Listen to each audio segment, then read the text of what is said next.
Good afternoon. Thanks for joining us across the fence. I'm Fran Stoddard. Today we're celebrating the Vermont dairy farmer and one farm family in particular. We're honored to announce that the 2019 Vermont Dairy Farm of the Year is Wonder Why Farm in Cabot. It's owned and operated by Morgan and Jen Churchill. At a time when many dairy farms are in crisis, the Churchills have built a farm on hard work and the love of family. Here's Across the Fence's Keith Silva with our story. Tucked into the rolling hills of Cabot stands Wonder Why Farm.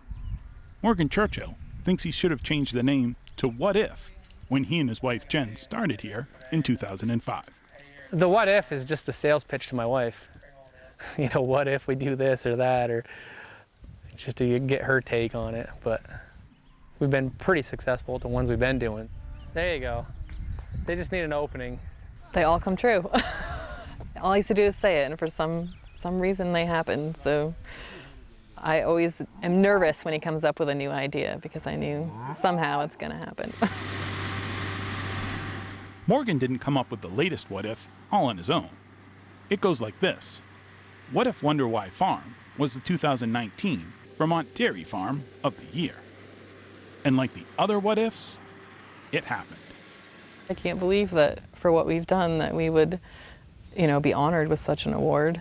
I mean, as I look back, we've done a lot, but there's a lot of great farms out there. There's a lot of people doing an awesome job. Morgan and Jen both grew up on dairy farms. When she was a student at VTC and he was looking for work, they hit on an idea to start a farm of their own. So basically I was getting laid off from Bombardier Transit and Barrie, and I needed a job, so we said, why not farming? So we went back into farming. We decided if we were going to go back farming that organic was the way to go. Because, you know, in the past growing up, my father never used, you know, any commercial fertilizers or antibiotics to speak of, really, because there was never a lot of money to do it, you know. I mean, every day was just getting through it and going to the next step. But as we look back on it now and how quickly it all happened, it is surprising. What's surprising about it? For all the tough times we went through, that we made it work, and it's been successful, and we're now able to raise our family on the farm. So, and that was our goal when we were dating, that if we ever had children, that they would be raised on a farm. The Churchills got their wish. Sam and Nora are being raised on the farm. They help out with the chores like they've always done. Except nowadays, it's less likely you'll find one of them sleeping on the job. As their family grew, so did the farm. Morgan and Jen started with 15 milking cows. They've increased that number to 120. The decision to farm organically gave the Churchills the financial stability they needed in those early days. Organic works the best for us. I know it's not any easier, but it's still farming, and probably in the beginning it was a little more money driven than say today. You know, the money's still good, but now we're farming more, I think, for the love of farming. On average, organic dairy farmers receive a higher pay price for their milk than farmers running conventional dairies. The organic milk industry also operates under a quota system, which limits supply and allows farmers to have a guarantee what they'll be paid. It's this fiscal assurance that's allowed the Churchills to grow their business. Stability, knowing what you're going to get paid is a huge part. Whatever the pay price is, even if conventional knew what they were getting paid, you can plan on what your bills are going to be then. If the average person goes to work and you don't know what you're making at the end of the week, how do you know what your bills are going to be? It's just what farming is. It's the, you know, knowing what we're going to get paid no matter how big or small it is. It's the key, I think.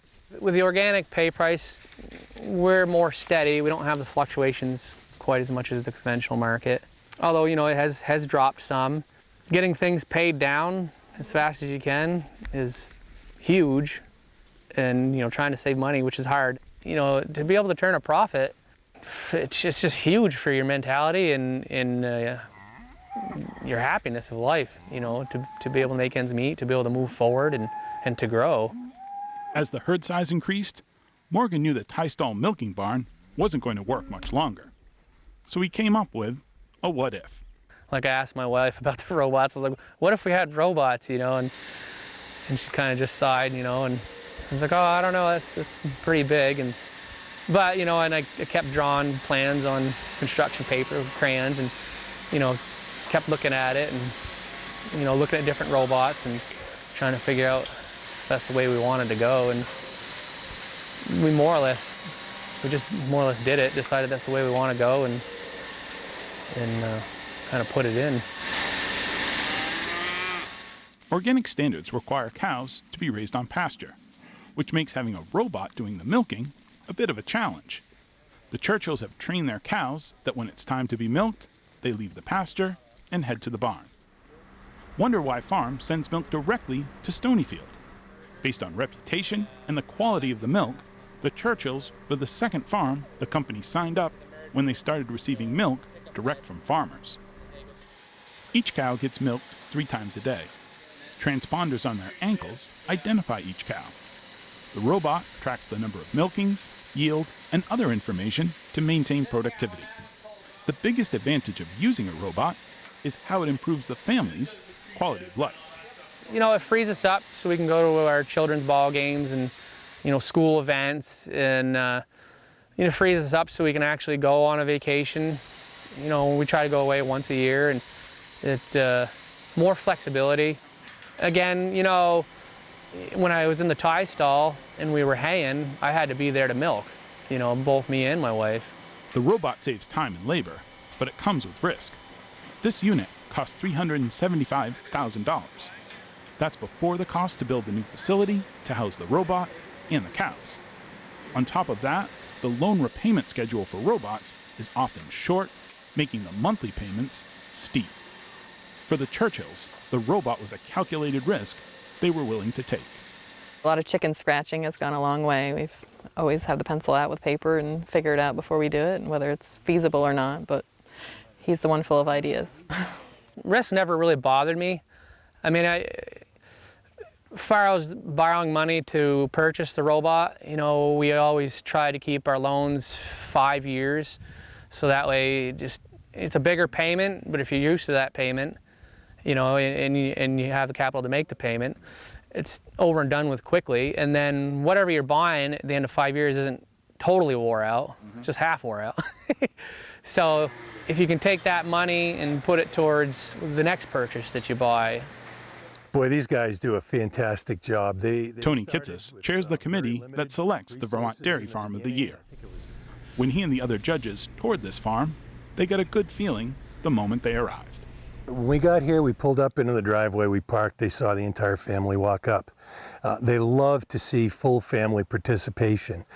Every time a hired man would come by, they'd stop, talk about what they would do, what their role was on the farm, and just were glad to see us here. And then there's also the aspect of doing their level best to keep things within their family, ensuring that the legacy of the farm goes on, and that they are now the custodians of that. When you do things that way with an eye to the future and some conscious thinking as you're going along, you have a tendency to wind up Farm of the Year. The Churchills have prospered at a time of low pay prices and stagnant markets. If there's a secret to their success, it's all in the family. What's it like to be a dairy farmer in 2019? It's a little scary. So what do you do? Family. I know, you got to find a reason for why you do what you do. And you have bad days where you wonder, maybe I should go do something else. Maybe this isn't our best choice, but for the most part, the good days outweigh the bad. You can worry about all that stuff all the time, and stress yourself out, or you can just take day by day and, figure out what you're doing for the day and not worry about that stuff. And as long as you're paying your bills at the end of the month, and that's the happiness in farming. That's that's what keeps us going. And I love this life. It's for me, I guess. Yeah. There are a lot of unknowns in farming, a lot of what ifs. Morgan and Jen have used what if to build their business, careers, and family. The Churchill family, the 2019 Vermont Dairy Farm of the Year. In Cabot, I'm Keith Silva with Across the Fence. Even with the robotic milking system, Jen Churchill says she keeps her routine of being in the barn by 4:30 each morning. She calls it her time and says she enjoys the peace and quiet of daybreak. UVM Extension Farm Management Educator Tony Kitsos is with me now to talk a little bit more about this year's award and this year's winners. Thank you so much for coming in. Good morning, Fran. Thanks for having me. So you don't choose this award on your own. You do have partners involved. Who are those? Yes, we do. The partners that are involved are UVM Extension, of course, the Vermont Dairy Industry Association, the Agency of Agriculture, New England Dairy Promotion Board, and a whole host of other people who support the program. Terrific. And there's really a rich history to this Vermont Dairy Farm of the Year award. It started a little bit with bragging rights, right? Started with a throwing down of the gauntlet from Governor Charles Dale of New Hampshire back in 1947 when he challenged the other New England states to produce greener pastures than what New Hampshire could produce. And he said, and I'll bet a hat that no one can do it. And Vermont just came right back at it. And Vermont came right back at it, always up for the challenge, as well as the other New England states. So Wonder Why Farm is organic. Did that have was that a major piece of this award? So the award is available to anybody who produces dairy, and organic as well as conventional, grass-based dairies. This year we had 3 organic farms that were nominated for the award, as well as a few conventional farms, and the selection committee chose 4 to go visit for the day. Great. So you've been chairing this committee for several years now. Is it true that one farm always just stands out and you're pretty clear about who's going to win, or is there a lot of debate that goes on? Well, we'd like to think that one farm always stands out, but you know, usually the 4 farms that we go visit are pretty well even in their nominations and their accomplishments, and somebody usually rises above. But at the end of the day, after we've toured all the farms, it's usually a very tough decision that the judges need to make. Right, and you said that you need to be a good ambassador for this. Is part of that also to be able to talk about Vermont dairy farms? That's right. Dairy is a challenge right now, and but we want to make sure that the recipient of this award can be a good ambassador. They're going to be contacted by news outlets from across the country. They will be exhibited at the Big E down in Springfield, Mass. So we want to make sure that there's a lot of good positive things that are going on and a good positive attitude to sort of promote Vermont dairy. Okay, well, Tony Kitsos, thank you so much for joining us today. And once again, our congratulations to the Churchill family for the Vermont Dairy Farm of the Year Award. And thank you for joining us across the fence. I'm Fran Stoddard.